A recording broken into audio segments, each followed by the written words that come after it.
Bueno, entonces hoy vamos a explicarles los aspectos más importantes de la guía y la práctica número 6, que lleva por título viscosidad de líquidos. En esta práctica se determina la viscosidad de líquidos utilizando el método de Stokes. Vamos a ver cómo nos sale esta práctica. Yo ya lo hice el anterior semestre, o sea, vamos a trabajar con esos datos para que ustedes hagan sus cálculos, ¿ya? Pues ahora no tengo ningún material aquí en casa, así que no lo pude volver a hacer. Entonces, como objetivo de esta práctica, tenemos determinar la viscosidad de líquidos cuando una esfera se mueve en su interior. Estimar las fuerzas de rozamiento de un líquido viscoso con la ecuación de Stokes. Determinar la velocidad límite de un cuerpo que se mueve en un fluido y la aplicación de la teoría de errores. Bueno, en cuanto a la fundamentación teórica, lo hemos explicado bastante en clases, en el capítulo de estática y dinámica de fluidos. Bueno, en realidad el estudio del movimiento de un fluido en el interior de un tubo es muy complejo debido a las fuerzas de rozamiento que se presentan en su interior. Y estas fuerzas de rozamiento se deben a una propiedad física que recibe el nombre de viscosidad. ¿Ya? Entonces, cuando los líquidos son livianos, como por ejemplo el agua, el alcohol, a veces no se toma en cuenta las fuerzas de rozamiento, se ignora. Sin embargo, si nosotros tenemos líquidos muy viscosos como los aceites, melaza, glicerina, necesariamente tenemos que tomar en cuenta esas fuerzas de rozamiento. ¿Por qué? Porque produce una pérdida de energía que nosotros tenemos que compensarlo utilizando energía mecánica. Si en el caso particular que queremos hacer circular un líquido por el interior de una tubería, entonces tenemos que utilizar una bomba. Si es un gas, tendremos que utilizar un compresor, ¿no ve?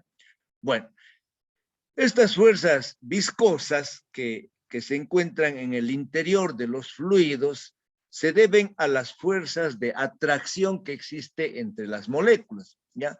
Son fuerzas intermoleculares que aparecen en el interior del fluido. Entonces, mientras mayor sea la fuerza intermolecular entre las moléculas, mayor será también la viscosidad y por lo tanto mayor la fuerza de rozamiento. Y el grado de fluidez va a disminuir a medida que la viscosidad aumenta. ¿Ya? Bueno, Newton también fue el que estudió el movimiento de fluidos, no solamente en el interior de tuberías, sino también el movimiento en canales, etcétera, etcétera. ¿Ya? Entonces, Newton también ha estudiado el efecto que tenían las fuerzas de rozamiento cuando un líquido o un fluido circulaba por el interior de una tubería. Y de acuerdo a, digamos, a Newton, los líquidos están formados por pequeñas películas, ¿ya? Que cuando el líquido está en movimiento, esas películas deslizan una encima de otra. Y debido a es como un juego de naipes, de cartas, ¿ya? Entonces, si nosotros empujamos con la mano una carta, se mueve, ¿no ve? Entonces, así más o menos lo compara Newton al líquido formado por películas delgadas o láminas delgadas, una encima de otra, que cuando se produce el movimiento, entonces aparecen fuerzas tangenciales o fuerzas cortantes, ¿ya? Estas fuerzas tangenciales o cortantes, de acuerdo a Newton, son las que producen la fuerza de rozamiento o producen el rozamiento y son proporcionales al área de contacto y también son proporcionales al gradiente de velocidad en la dirección del movimiento, ¿ya? Entonces Newton pudo expresar a través de una ley que recibe el nombre de ley de Newton. Y por lo tanto, todos los líquidos o fluidos que cumplen con esta ecuación reciben el nombre de fluidos newtonianos, ¿ya? Bueno, el coeficiente de viscosidad o llamado simplemente viscosidad se lo representa con la letra griega ñu y se define como la razón del esfuerzo cortante. El esfuerzo cortante es igual a la razón de la fuerza sobre el área, ¿ya? y la variación de deformación por cizalladura. La deformación por cizalladura es el gradiente de velocidad. En realidad es la velocidad dividido la longitud. ¿Ya? Entonces, esta ecuación que está aquí representa la ley de viscosidad de Newton.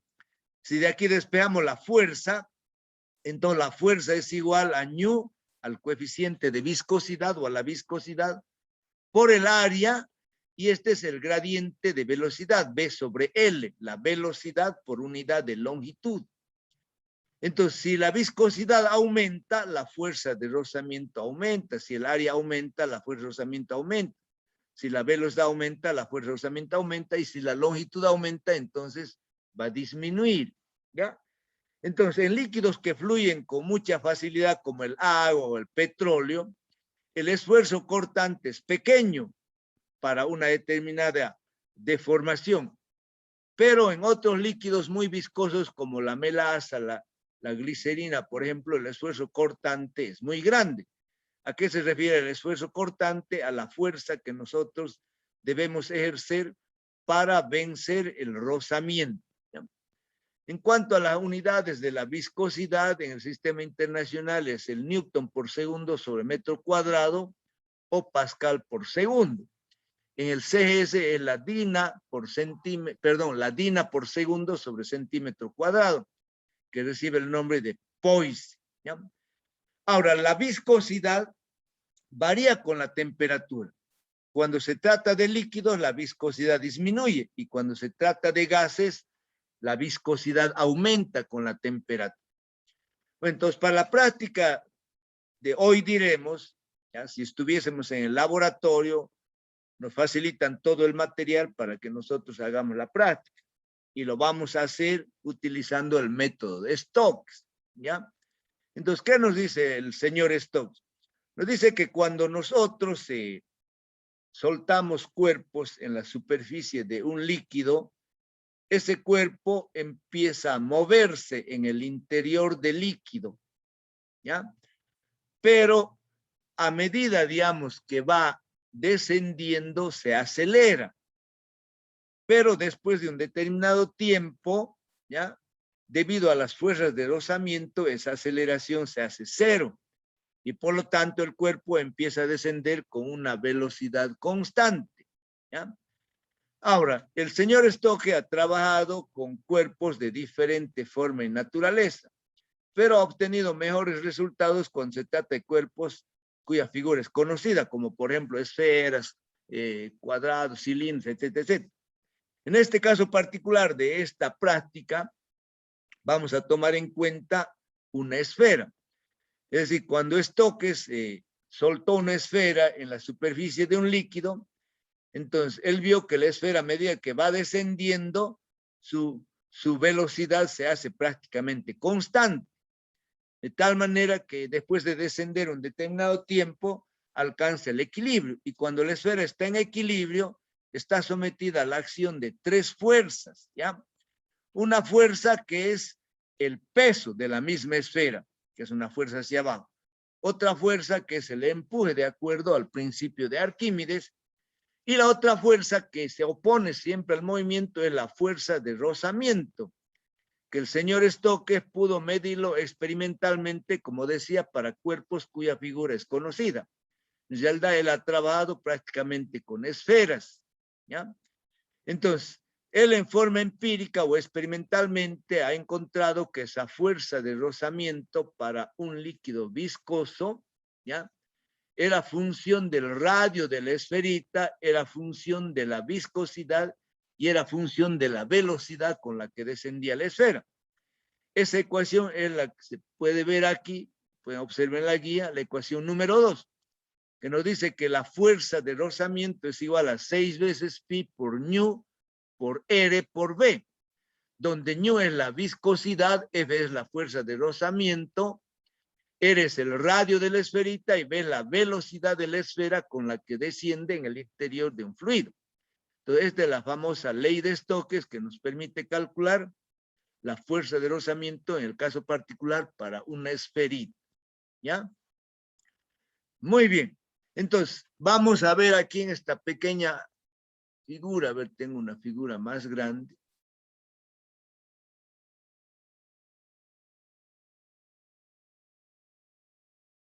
Ya, aquí en esta figura.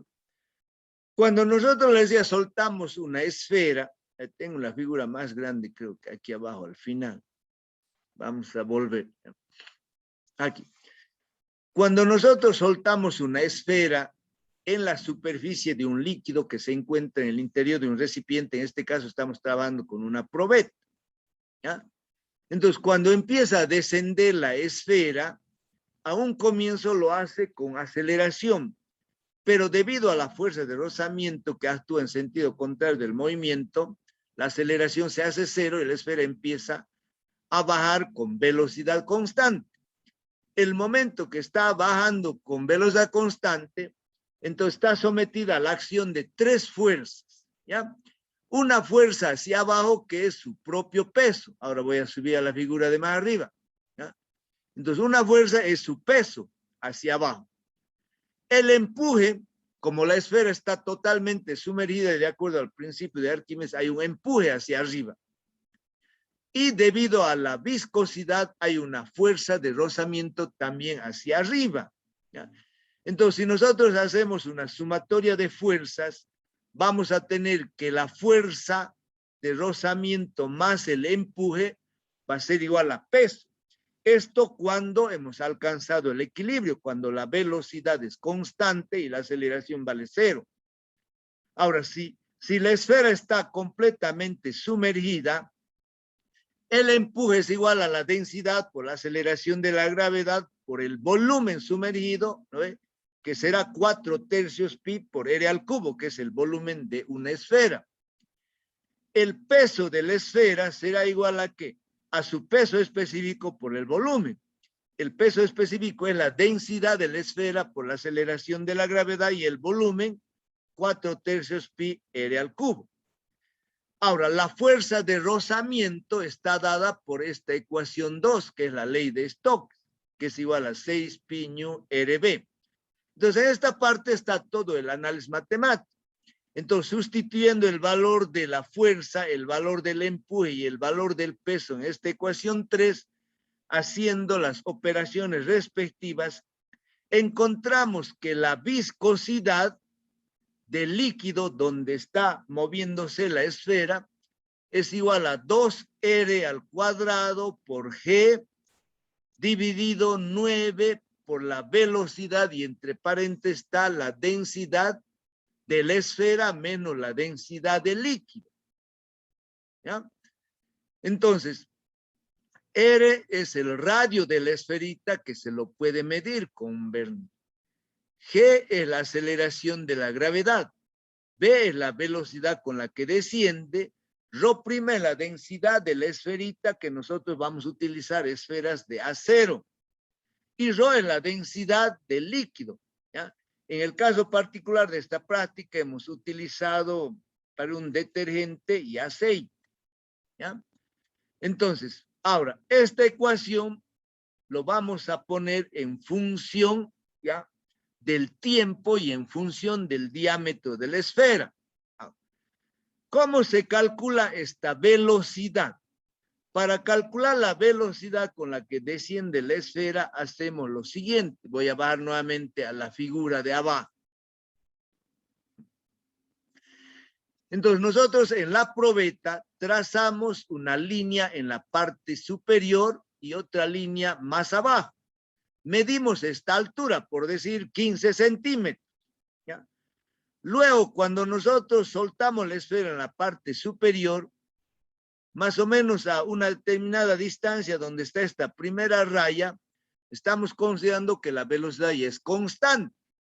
Por lo tanto, cuando pasa por este punto 1, diremos, ya por la raya de arriba, ponemos en marcha el cronómetro. Y después de que recorre la distancia h, paramos el cronómetro. Entonces, medimos el tiempo que ha tardado en recorrer o en bajar esta distancia h.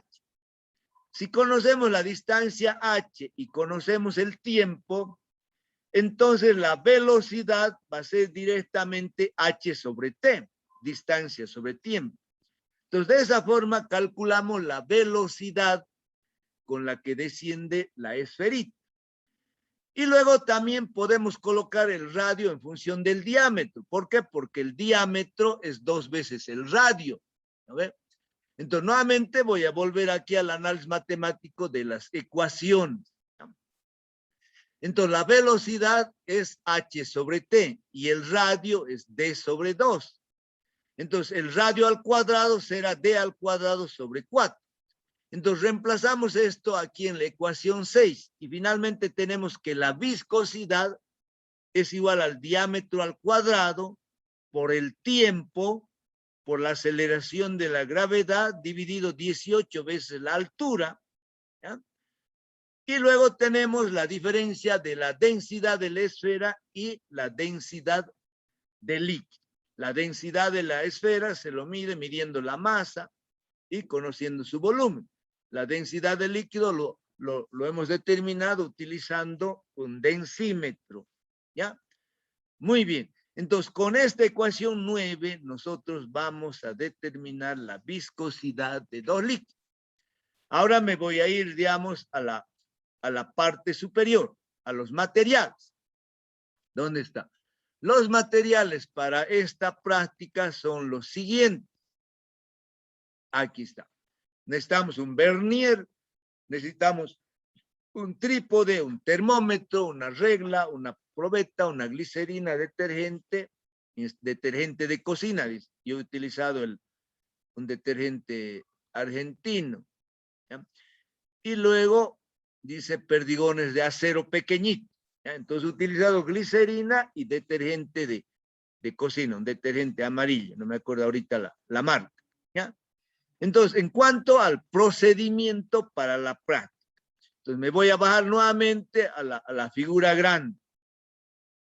Entonces, lo primero que hacemos es, nosotros determinamos la densidad de la esfera y la densidad del líquido. ¿Ya? Son datos conocidos. ¿Ya? Luego determinamos el diámetro de la esfera con el vernier. ¿Ya? Y luego agarramos nosotros una probeta, ¿ya? En la que colocamos, por decir, la glicerina. Colocamos la glicerina que esté bien llenita la probeta. Y luego trazamos nosotros una raya en la parte superior y medimos, no sé cuánto es lo que he medido. A ver, aquí está anotado la distancia. A ver, ¿dónde están? Aquí arriba, ya. La distancia de separación, 15 centímetros. ¿Ya? Entonces, hago una rayita en la parte superior, desde luego, más o menos a unos 10 centímetros debajo de la superficie. Hago la primera raya. Y luego la otra raya lo hago a los 15 centímetros. Entonces, la altura es 15 centímetros. Entonces, soltamos la esfera en la parte superior y cuando está pasando por esta primera raya, ponemos en marcha el cronómetro. Y cuando ya está llegando a la segunda raya, que es la distancia de 15 centímetros, paramos el cronómetro. Entonces medimos el tiempo que ha tardado ya la esfera en bajar los 15 centímetros. Entonces, esos datos del tiempo lo anotamos en una tablita. ¿Ya? Entonces, para la determinación de la densidad del detergente, a ver, ¿dónde? Ah, no, aquí arriba. Entonces dice aquí datos para la práctica, ¿no ve? Entonces dice primero viscosidad del detergente. La distancia de separación es 15 centímetros. El diámetro de la esfera 0,32 centímetros. La densidad de la esfera de acero 7,85 gramos por centímetro cúbico. La densidad del detergente es 1,4 gramos por centímetro cúbico. La temperatura del líquido, aunque no entra en los cálculos, pero era de 23 grados centígrados. El error de la distancia ha sido medida con una regla, 0,1 centímetros. El error del vernier es 0,002 centímetros. Y el error del cronómetro, 0,01 segundos. Entonces, los 5 valores medidos para el detergente se encuentran en esta tablita.